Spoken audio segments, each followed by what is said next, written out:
What's up, YouTube? It's your boy, the boss, back in the building with another one. Guess what? I'm on the Southside, but one of DC's finest. Tell them what your name is, homeboy. What's up, y'all? This your boy Supa Dave, aka Mr. Incredible. Man, happy to be here with you, talk, man. Yes, Good to see indeed. you, brother. Yeah, this is one of the OGs. I told y'all, the boss know everybody in the city. So what we're gonna do is give y'all opportunity to know Supa Dave. You know what I'm talking about? Because I know him. We live next door to each other. So Dave, can you tell the youth, tell the people where you from and what elementary, junior high, and high schools you attended? Okay, so I'm born and raised in DC, in Southeast. I went to Savoy Elementary School. Shout out Savoy. Hine Junior High School, that's Shout not out even Hine. there no more. Oh. And Eastern High School. I graduated Shout as a out ranker. Eastern. Shout out to Eastern, yeah. Oh yeah. So Dave, what happens is a lot of times, you know, brothers like you and a lot of the women, you know, we're trying to promote the show to you that we're going to do the right things in life, you know what I'm saying, so that they can have good careers and jobs and things of that nature, because we know there's a lot of crime going on. Yeah. So can you tell a lot of the youth, why is it that you didn't get involved in the street? Well, for me, it was my father was 5'0", you know, he was a police officer Salute, for 30 Dad. years in DC. Right. So he would kill me. Anybody got into anything. You know better. But you know, coming up around it, I seen a lot of the stuff that was going on, and I think I made a decision early that wasn't my path, you know. And I had a lot of friends that was in it. Some people did it well, some people didn't do it, you know. But yeah, I just made that decision that wasn't my path. I kind of, grabbed onto the music, and that's where I was at, you know, the whole time. So he was out on the block, I was in the house writing, making beats and stuff. So you know. Yeah. So yeah, but that's it. Mainly just that influence from my father and my family, and you know, seeing people whose stories didn't go that well, and having that kind of a negative example was like, all right, I'm gonna steer clear of that. Right. What's up, YouTube family? It's your boy, Taco Montana, back in the building once again. I want all y'all to go out there and pick up a copy of the Taco Montana Clandestine Hustler by shopping Amazon. And to all the new people that's seeing this, hey, subscribe to Taco Montana TV. You heard? And also pick up this gear, this merch here at Taco Montana TV. Yeah, Dave, so tell the youth, you know what I'm saying, growing up in DC, you know, who inspired you, you know what I'm saying, to become who you became today? I had a lot of inspiration, mainly from the city, you know. So you were on one side of me, and on the other side was my man Jason. Shout out Jason. Yeah, Jay, and he's still doing a lot of stuff. You know, we had the podcast together for a while. And just he's been a big inspiration musically, artistically, movies and all of that. So I definitely consider him one of my big homies. Right. Who showed me a lot. Other than that, you know, different artists in the game who came from similar, you know, backgrounds and was able to really make noise in the music business. Yeah, trying to think of anybody specific. Yeah. But yeah, mainly that's the one that comes to mind, Jason. Shout out to him. Right. He's still doing this thing, got movies, you know, he's working on his third movie and things of that nature. He ran for mayor. Yeah, he ran for mayor, got mixtapes, managing artists, different things. So, you know, just trying to aspire to that level of you know, production and success. Right. Yeah.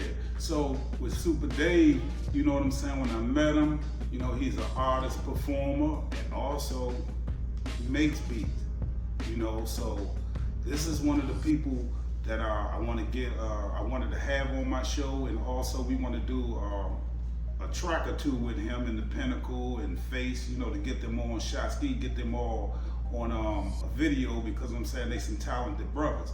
So tell them, so how old were you when you first got introduced to the rap? Because that's, you know, what we're here to talk about. Yeah, so I have been writing for a long time, maybe since like junior high.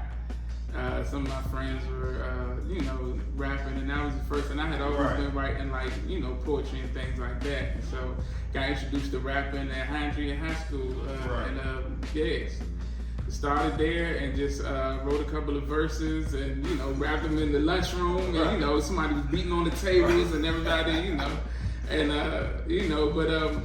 I definitely want to make sure that people know not to give up, because the first time you try it, it's not always. I remember that first time I had wrote my verse and I had everything ready. The guys beating on the table, and somebody look at me like, "What you got, Dave?" And I was terrible. It did not come out good at all. But yeah, and it was kind of discouraging. But it made me, it got that hunger going in me, so it made me want to do better. So. Practiced it, went back, and the second opportunity I had, I kind of killed it. And that feeling of having people like, "Oh, that's crazy, just running up to you and stuff. I always love that feeling. And so even like when I would perform and stuff and have people, give you accolades and stuff, it always feels good. Right. So, but yeah, that's where it started in junior high, and just grew from there to making mixtapes and doing the beats and all of that. So yeah, it just grew from there. That's what's up. So how did you get the name? Supa Dave. Where did that come from? So that's actually because when I was a little kid, I don't know, you might remember this talk, some of the youngest won't, but you remember Supa Dave Osborne? Yeah. So when I was young, I just knew I was going to be a stuntman. Right. So I used to jump off stuff in the house and fall, and so my mother started calling me Supa Dave. When I started rapping, it just stuck, and it worked out good, because I think it's kind of cool playing on the word Supa Dave and stuff. Right. So but that's where it came from. I originally thought I was going to be a stuntman. Right. Yeah, this brother, oh man, like I'm saying, man, I love his family, but I'm saying his grandma really loved me. I miss her, man. You know what I'm saying? Rest in peace, man. We really love her, and of course we love you too, Mom, and your brother, and the family and the rest of y'all. But I'm saying she just would always come out, you know what I'm saying, and say, she's like, "Look at that window, hey baby." I used to love her. I'm saying, always had me smiling.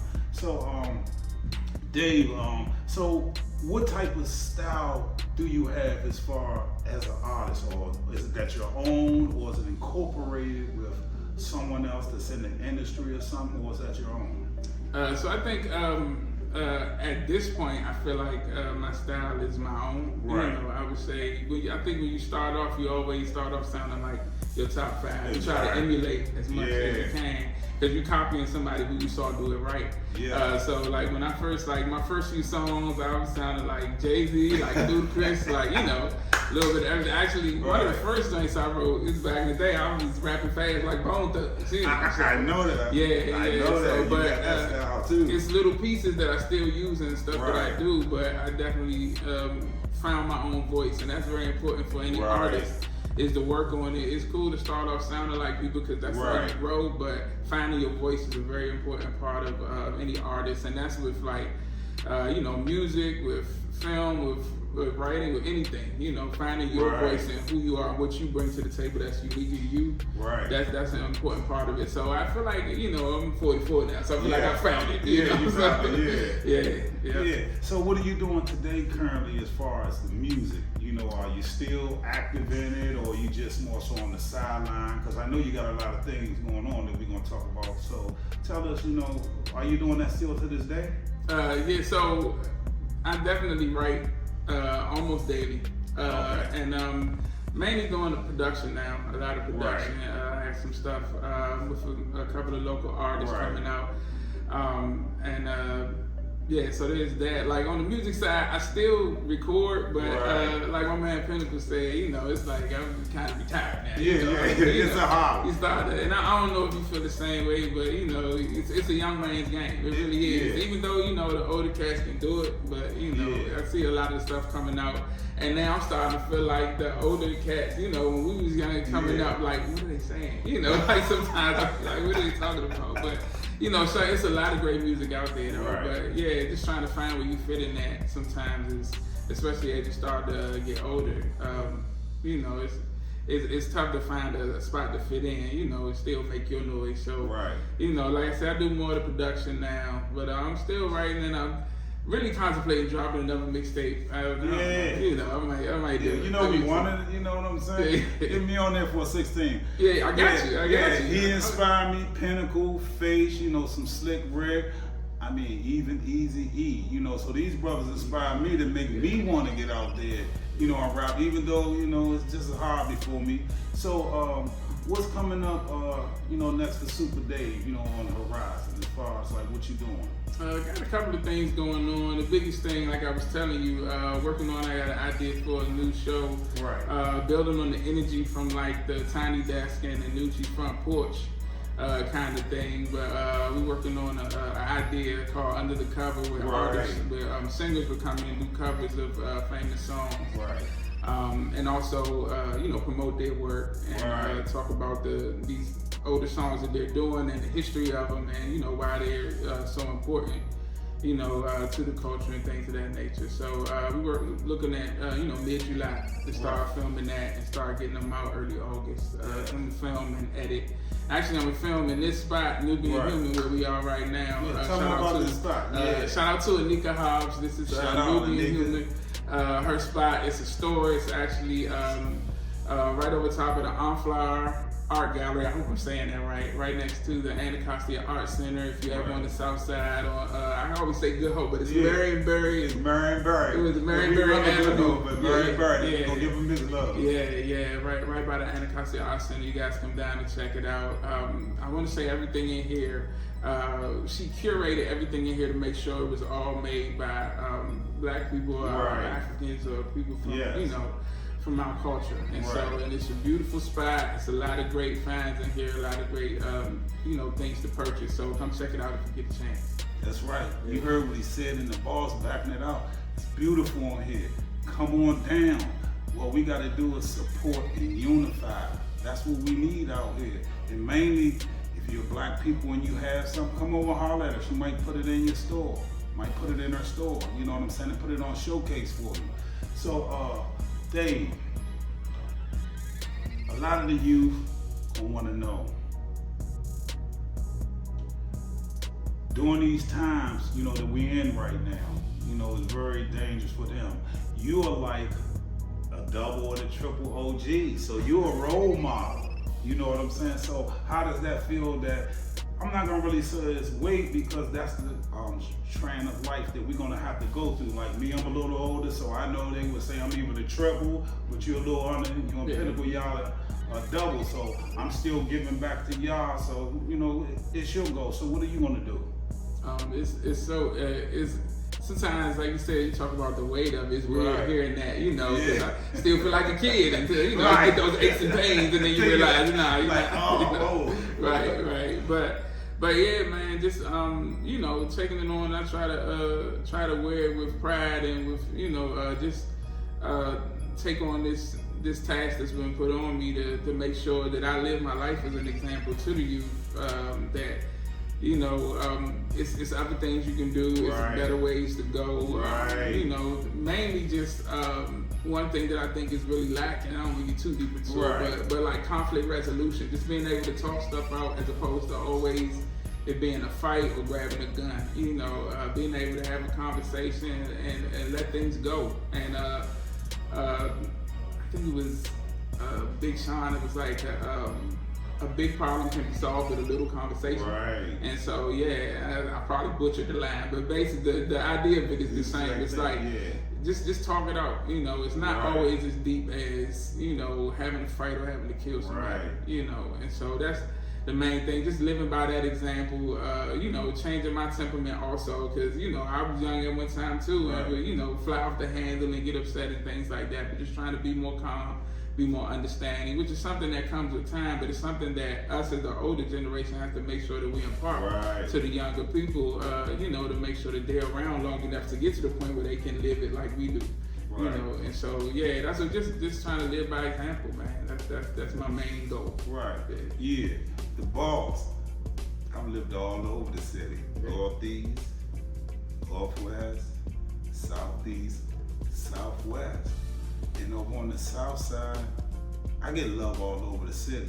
But I wanted to tell them how special it is to live on the south side, because we might have somebody who we interviewed on the northeast side, northwest, but I want them to know about the south side. Yeah, it's nothing like the Southside. Like, Yeah.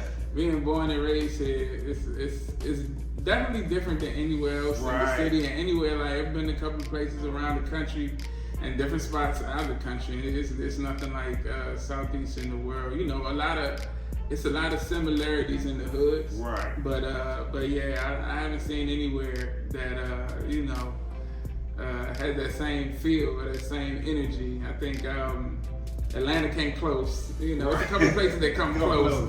But yeah, that same energy. It's nothing like the feel here. It's nothing like growing up here. Some of the stuff that I've learned and seen and lived through, and just the experiences that I've had here, you know, I don't think I would have anywhere else. So I'm you know, happy and honored to be a part of this place. You know? Right. Yeah. Southside, ATL. I told y'all that we have artists. I'm saying the industry hated on DC as far as fashion. That's what we've been trying to tell y'all. So we're not mad that they didn't let us get in. You know what I'm saying? We okay. We doing good because we got hometown love always. Yeah. So it's something that the brother did. You know that. A lot of people tried and it didn't happen for him, but this brother, he became #1. He entered a contest that played during the Super Bowl. Can you tell us a little about that day? Because I know about it, but I want them to know about it because it is difficult. You can apply for many things and never win. And he actually won. So tell us a little about that. So it was 2012. Pizza Hut had a competition to create a jingle for their Super Bowl commercial. For the Super Bowl that was going to play in I believe it was the 2012 Super Bowl. Yeah. So I always say after that moment, like, always bet on yourself. You know, believe in yourself, because it was, you know. Had a lot of moments where, you know, that voice would come in and be like, man, you know, it's probably 1 million people. So yeah, when I got ready to, because actually I feel like I found out about it. I was at work and saw, like, on social media that little ad for it, and I think I sat on it that whole week until that Friday, and I think it was due that Saturday. You had to send in your submission to that Friday, because all that week I'm like, man, it's probably 1 million people trying. Man, it's probably a lot of better producers, a lot of better rappers, and I had an idea of, like, taking the old Pizza Hut commercial and chopping it up and making the jingle, and then so finally that Friday I sat down and actually wrote it out. I was like, man, I'm gonna try to do this. So I went to my boy's house. At that time I didn't have nothing to record in my house, so I went to my boy's house and we just we shot it. I was sitting in his car and just shot a little video of me doing the rap and played the beat on his system. And did the rap or whatever and sent it in, and I had forgot about it for a while, and then got a call from Pizza Hut, and they like, yeah, you won the contest, we're gonna fly you to Cali. Amazing. We're gonna shoot you, you're gonna be in the commercial and all this. So yeah, and it was a great experience, man. First time, you know, flying first class and all that. It's a good feeling, seeing all the people walk past you, like, man, you know. Loyalty, And, you did that. Yeah, went out to Cali, shot it, kind of saw what because up until that time, like, music was the main thing, but being in front of the camera, that kind of showed me, I could do this too. So that's how I kind of started doing, like, the little extra work and acting and stuff like that. But yeah, it was a great experience. My mama called everybody and had everybody watching that. Me from too. The church. Everybody. It was special to us because you know we love you. So also, you got something else going on that you're talking about, that you're promoting, that I hear, like, there's something else, I guess, that you didn't enter, or is there? So, what's that? The Timberland contest, actually, after, like, the 5th round, I ain't get past it, so that's why I ain't say nothing else about it. But yeah, it was a dope experience, just submitting music. The single that I did called Daily Bread, which is out, you know, everywhere. Y'all check that out. And you know, that was a big triumph for me too. One of the things that I always say, like, when you are meant to do something, you know, like, the universe will give you, you know, a little incentive, let you know that you're doing the right thing. Everything that I went out for and tried to do, you know, dealing with music or acting or any of the other stuff, I've been able to do it. Right. And like having, you know, had either no problems or, you know, minimal issues with it. So like the song Daily Bread, you know, I set out to do a track, and I had met Joe Claire, the comedian, right. and you know, a couple times, and heard him rap a few times. I was like, this dude is crazy, like he's really skilled. I wanted to get him on the song. And also Uptown XO, who closed the song out for us, and he killed it. And I've known him since Bar None. You know, it's called Pure now. You know, Street, but it used to be Bar None back in the day. He used to do the you know, the open mic. He used to host it, and I would go up to him all the time and be like, bro, you the one.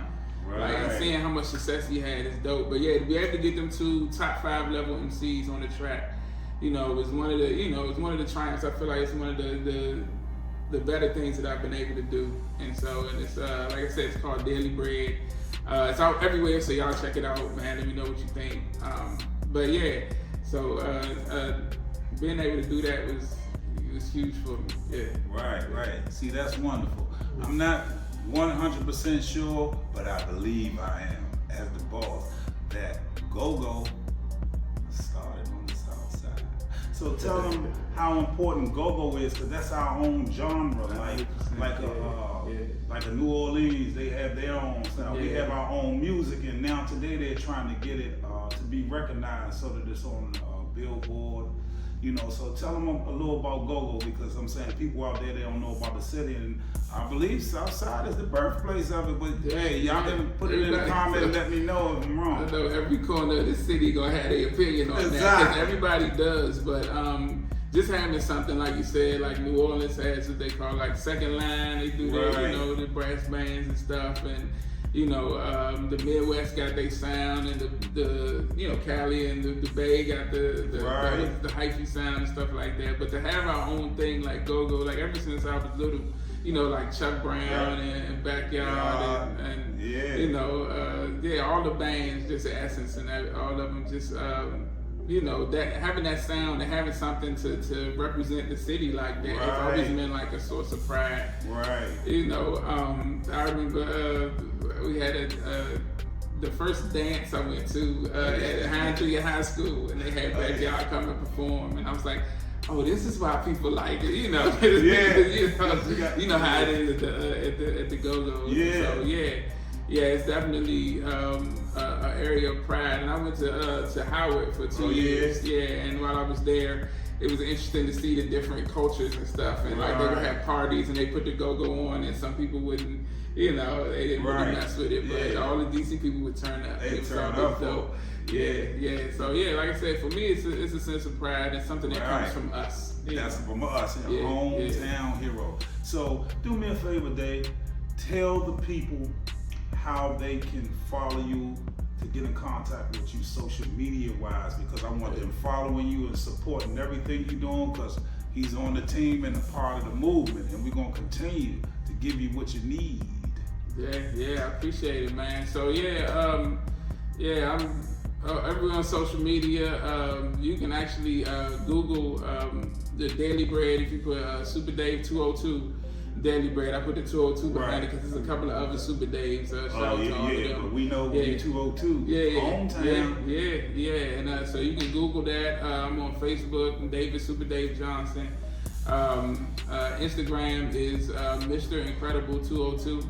And I just started getting into TikTok that, and that's the Southeast. No, it's Mr. Incredible 202 in there, I believe also. And that's where you can find me. I'm always on, posting now, trying to build up the fan base and all that.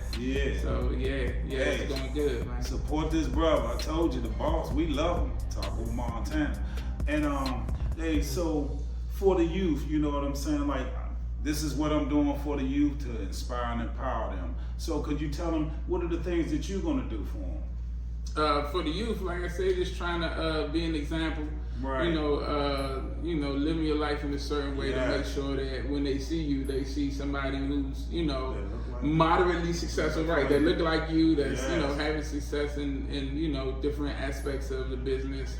But and moving in a way that demands respect, and for me, that's key, is making sure you move in a way that shows that you give out respect, and you also demand to get it back. And yeah, like I said, for me, that's the main thing. It's just living my life as an example.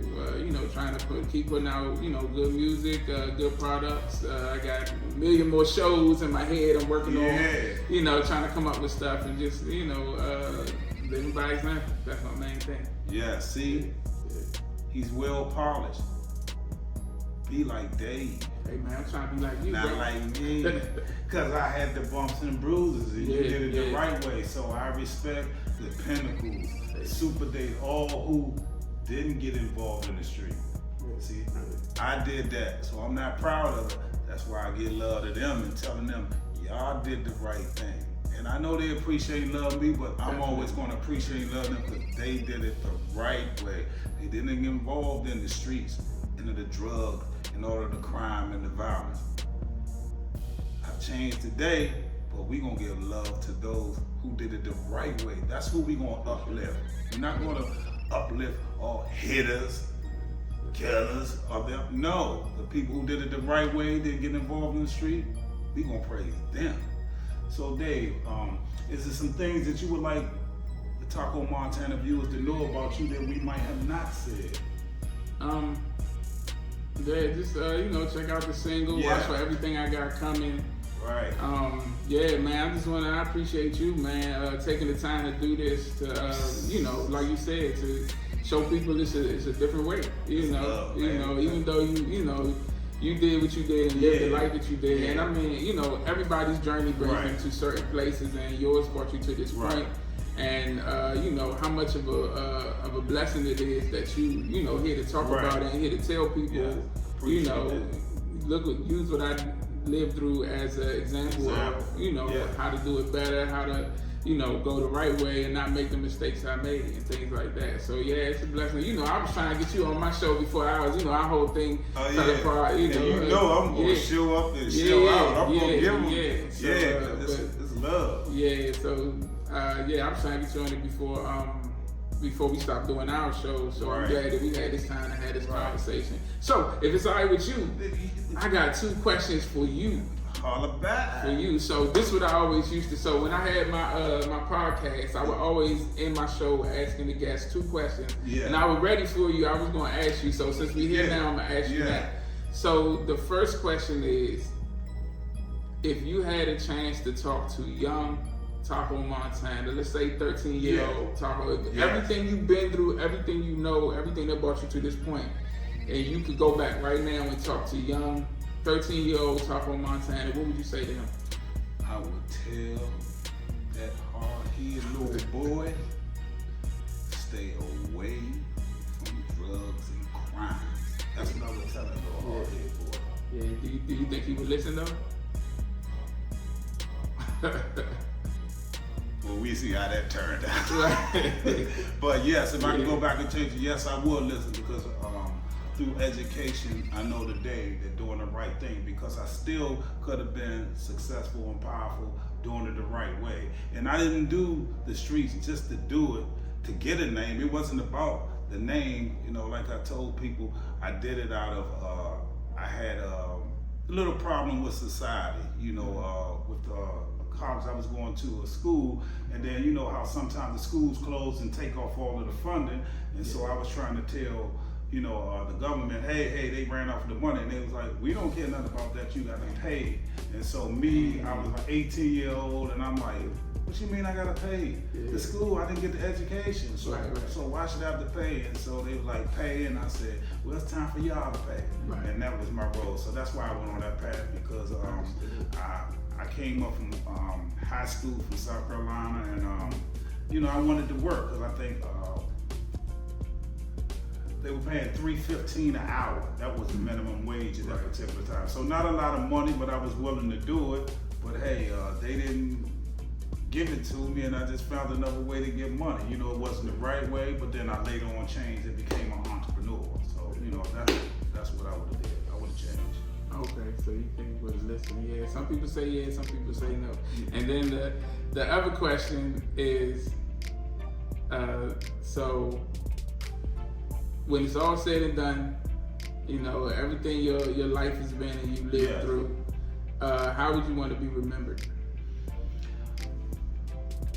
I want to be remembered as loving my people, trying to unify them and inspire and empower them so that they could be entrepreneurs or career-oriented people or workers. As long as you're doing the right thing, that's what I would like to put out there. And that's exactly what you're doing, man. I'm proud of you, brother. It's so good to, y'all. be sitting here beside you right now, be able to have this conversation with you. I really appreciate you, man, for real. Oh yeah, you know it's love. That's why I did it. But what we want to do, always before I get to the end, I always want the individual to tell the youth something so they could do the right thing like Spike Lee, so that they won't be out here in the street. So, tell them something, how I feel, so that they won't go and do that, Yeah, so it's hard to say something. So the reason I ask people if they think they would have listened, because I don't know if me at that age would have listened to anybody, because I was hard-headed. But even in, the path that I took, but if I could get through to some of the young people, just that, society's already set up for you to lose. Right. And a lot of this stuff is manufactured to a certain extent. So when I say that, I mean the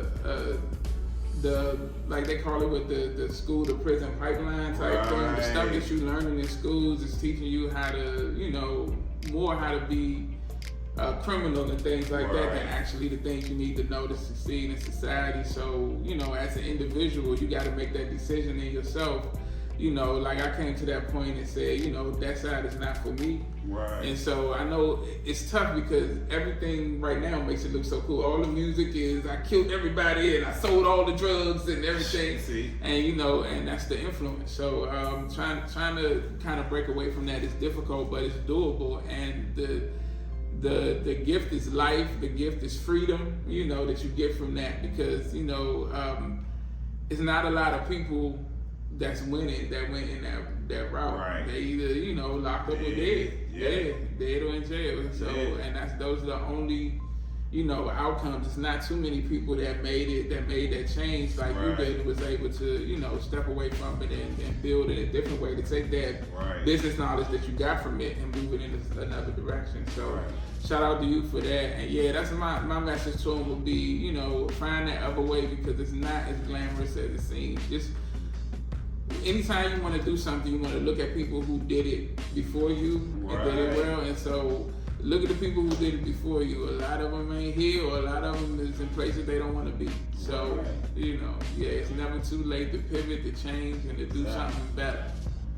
So that would be my message. Yeah. Did y'all hear that? I hope y'all soaking up the game. I mean, he giving you game.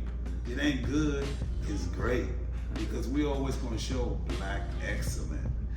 So before we go, Dave, one more time, tell them how they can reach you social media one more time, because sometimes they might didn't get it. Right. And again, just before that, don't be like me, be like Dave. Be better than both of us. Be greater, because we support you.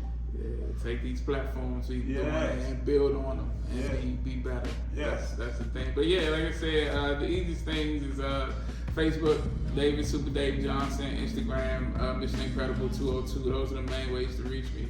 And to follow and keep up with what we're doing. Also, the single Daily Bread is streaming right now everywhere. The videos on YouTube, and also Melissa V. Neal. The video for her single Better. I directed the video. It's a dope video that's also on YouTube right now, so check that out. You're gonna see more of Supa Dave, because I got plenty events coming up. I got an interview. Someone got movies on Tubi too, so we all gonna collab in many ways. I thank Supa Dave for coming out and doing the show, as I'm gonna continue to bring you more people who gonna inspire you and empower you. And this is Supa Dave. You in the house with the boss, Taco Montana. How you love that? Yeah.